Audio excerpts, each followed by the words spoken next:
తులారాశి వారికి 8 సంవత్సరాల తర్వాత అధిక జ్యేష్ఠమాస సందర్భంగా అష్టమంలో రవి సంచార స్థితి ఉన్నప్పుడు తస్మాత్ జాగ్రత్త అని చెప్పి గమనించాలి. తులారాశిలో ఏ నక్షత్రాలు వస్తాయనగా చిత్తా నక్షత్రంలోని 3వ పాదం, 4వ పాదం, స్వాతి నక్షత్రంలోని 4 పాదాలు, విశాఖ నక్షత్రంలోని 1, 2, 3 పాదాలు కలిపితే తులారాశి. రాశాధిపతి శుక్ర భగవానుడు.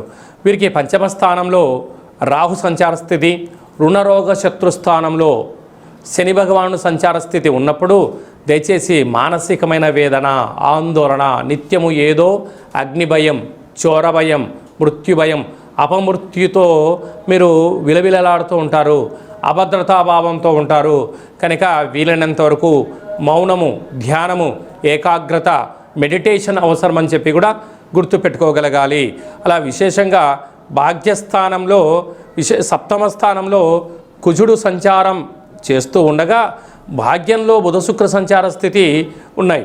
అంటే ఒకవైపు కుజుదోషం ఉండినను కుజుడు స్వక్షత్రకారకుడు అవ్వడం వలన అక్కడ భాగ్యస్థానంలో బుధ శుక్రుడు ఉచ్చ సంచార స్థితిలో ఉండడం వలన భూములు, క్రయ విక్రయాలు, అదృష్టం, ఆనందం, బంగారు ఆభరణాలు, షేర్లు, అనంతమైన సంపదను కలిగిస్తూ ఉంటాయి. అలాగనే అష్టమంలో రవి సంచార స్థితి ఉంది. శత్రువులు పొంచి ఉన్నారు, ప్రయాణాల్లో ఇబ్బందులు ఉన్నాయి, ఆవేశం తగదు, అనర్థమైనటువంటి మాటలు మాట్లాడారా, పోలీస్ స్టేషన్లు, కోర్టు సమస్యలు, అనారోగ్యము, దీర్ఘకాలిక వ్యాధులు వచ్చే అవకాశాలు ఉన్నాయి. తస్మాత్ జాగ్రత్త.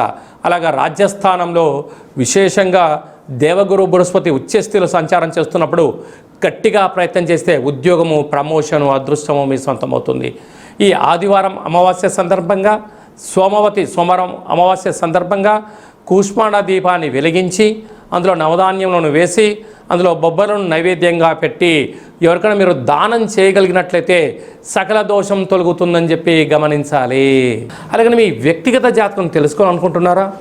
మీ యొక్క పేరు, పుట్టినటువంటి తేదీ, నెల, సంవత్సరం, పుట్టిన సమయం రాసి వాట్సాప్లో పంపించగలరు.